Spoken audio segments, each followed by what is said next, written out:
Welcome to HearYe, an audio-based social network. Today I'm going to take a quick walkthrough of the features and main functionalities of the HearYe platform. To begin with, I would like to start by discussing one of the most important features of HearYe, which is the privacy concepts and privacy implementations that we have placed into the interface. As you can see here, when you go to the privacy section of the settings, there is a long disclaimer about opting in to data collection services. The idea behind this interface is that you opt into the service rather than opting out, which gives you an opportunity to think carefully about what you're agreeing to as you agree to have your data monitored and your interactions looked at. So it explains clearly that the data that you are giving to HearYe is owned by you and it will not be used without your consent. And it is mainly used to enhance the experience of the person enabling data collection and also to improve the HearYe platform as a whole. And one of the key features is the ability to revoke your permission at any time to use this data. So you can see here, if I enable the data collection services, it goes to a new screen which explains, first of all, that the data collection services are enabled and says that you are currently lending us your data to improve your experience and the HearYe platform as a whole. And at the bottom, you'll see that there's an option to either disable the data collection services or to delete entirely the data currently stored by the company. At which point, if you choose to delete this data, you get a notification. This is all personalization data collected up to this point will be deleted, which means that all of the personalized content in your discovery feed and home feed will no longer be personalized. At which point you can say, no, I'd rather not continue with this option, or yes, I would like to delete my data, which gives you an opportunity either to begin anew if you feel like the algorithm is off, or to completely delete your data if you're concerned about privacy. So we'll keep that on there and return to the home page. Now the home page has a few important features. First of all, there's a filter feature, a search function, a internal messaging service, and also the ability to post your own podcast. And this is one of the central features of HearYe, where you are able to basically create your own podcast feed.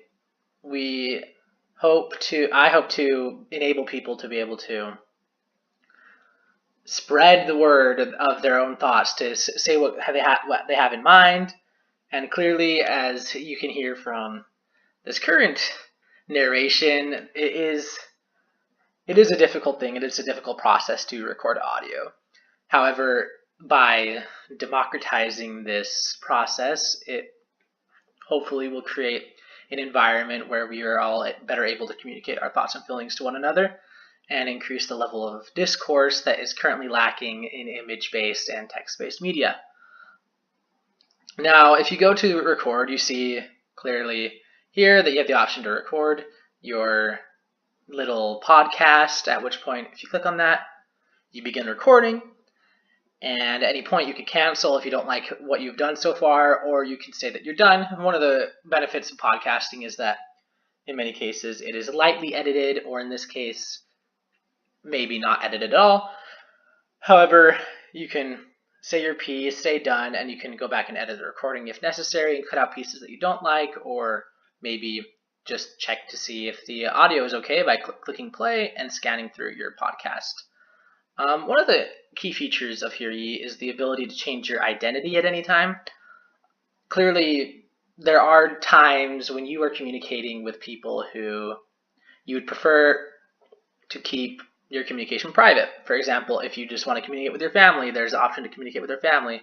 There's the public option, which means anybody can see it. There may be a specific group of people that you consider close friends that you may want to share this information with, or you might just want to share it for your own personal edification if you're just playing around and trying to figure out how best to improve your podcasting abilities. For this, we will select family to make it, because it is more personal and family-oriented message, at which point you can then put in the title and description and go up here and check to say that you are done.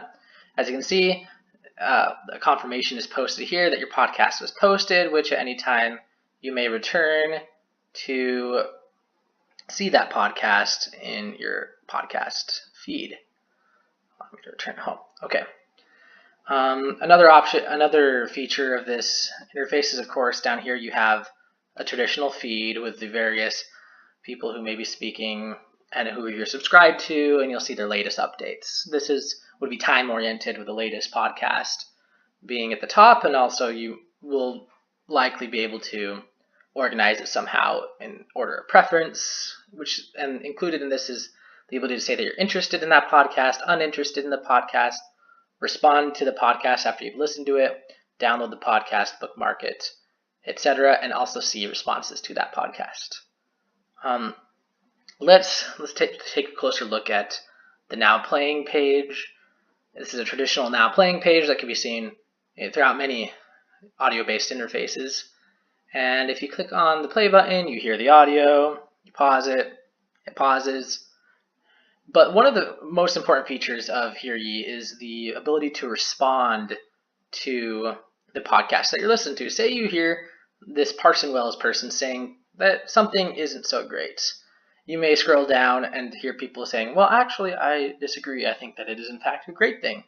Or somebody concurring that, yes, it isn't a wonderful thing, but, whatever. I agree with the person, basically. Or you might have this person in the middle who says, well, it might be wonderful at some times, but maybe it really isn't.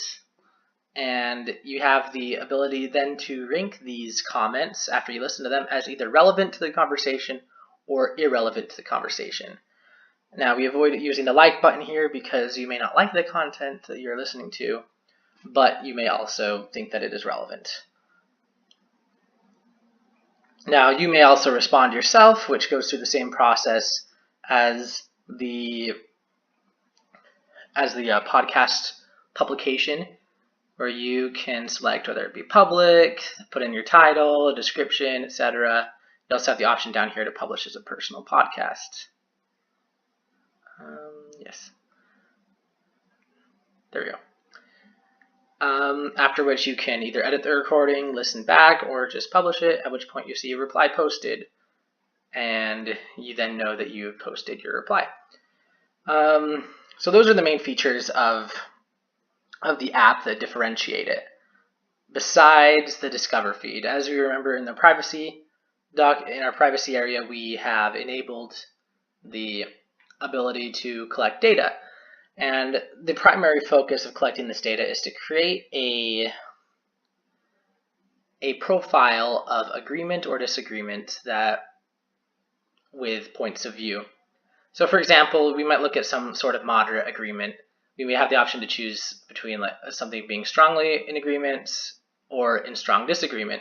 In strong agreement, you might see things that make sense, like for example, the world is round, giving money helps, things that you generally believe in. But you also have the ability to change your level of agreement to perhaps see an alternative point of view. For example, you might see that the world is somewhat round, and you might hear an alternate perspective about the true roundness of the world, or this perspective that actually giving money might hurt some people, which may not agree with your worldview, but you may gain some insight into the perspectives of others who disagree with you. And the idea behind this is, of course, to enhance the level of dialogue and encourage people with different opinions to be able to listen to the other side, if they so choose, to gain a better perspective of the world. And those are the basic features of HearYe. There are obviously many more, which are more obvious to any social network, such as being able to message people individually, or search for new podcasts, for example, which is common in a podcast feed, which this shares some commonalities with. But this is the basic feed that we were looking at here.